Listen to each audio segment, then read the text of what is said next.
In this video, I'm going to share with you some tips on pricing your freelance design work. In particular, I'm going to talk about how to charge your clients, offer them a daily rate, charge them per hour, or offer a fixed price package.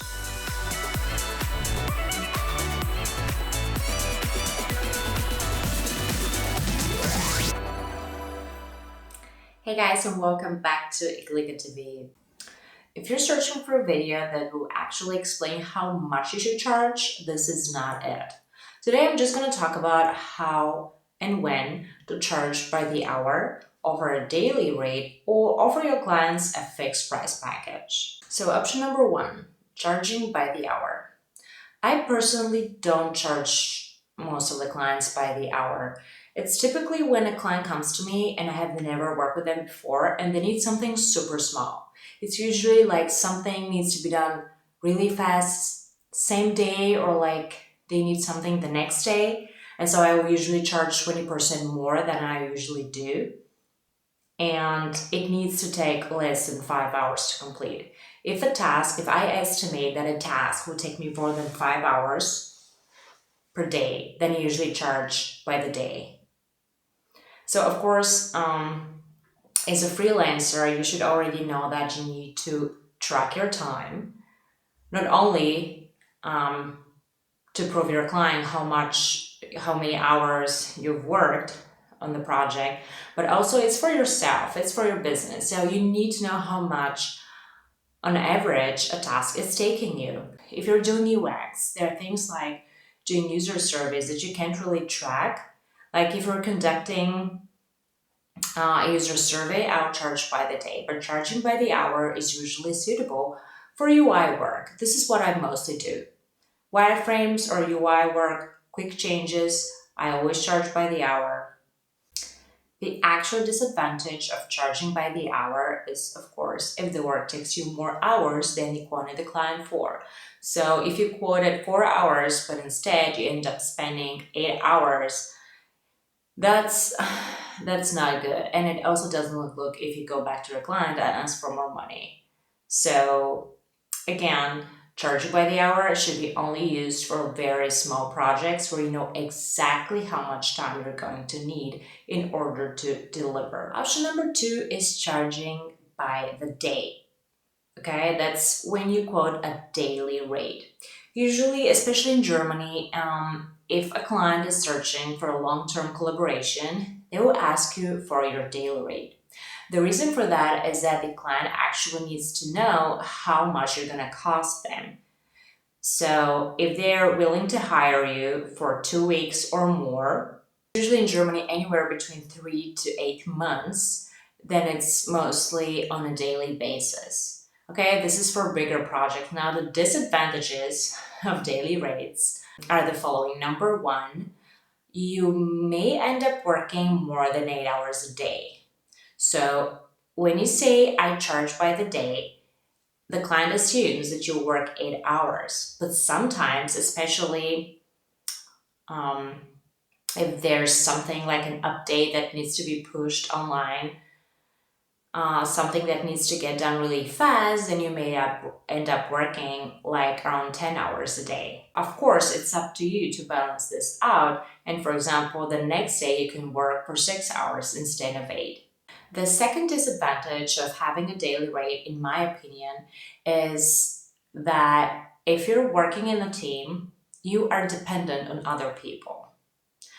So this means that you can't just get your work done and your day is over. You have to wait for other people. So basically, you may be wasting some time during which you're not working on the project, but you're actually waiting for the others to finish their tasks. This is especially true if you're, for example, a UI designer on a team and you're working very closely with a UX designer, so you're depending on them.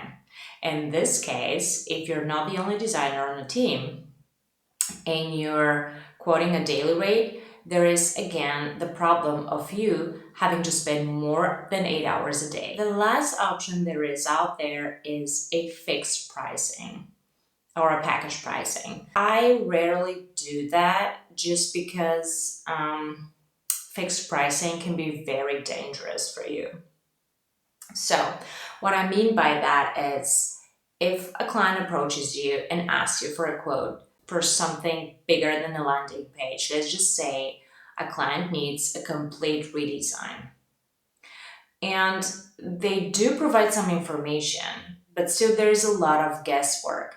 So if you quote them a fixed price, and if you have estimated that it will take you more than a month to complete the job, then chances are then something may come up, the client may change the scope, or they may have forgotten to tell you a small detail, which may add some more time. But since you've already quoted a fixed price, it's going to be very difficult for you to change that price.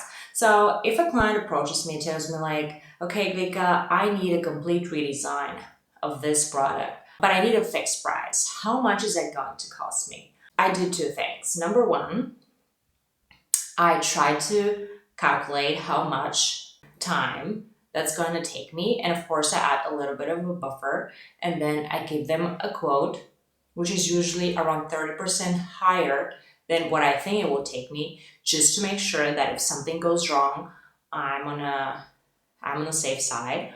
Or number two, I offer them a daily rate instead. So I say, I think that for this project, I'm gonna need 60 days. Therefore, my usual daily rate is so and so much. So I estimate that the project is going to cost you around, I don't know, 20K, for example. So then the client is happy because they know approximately how much it's going to cost them to have a designer do a complete overhaul of their website.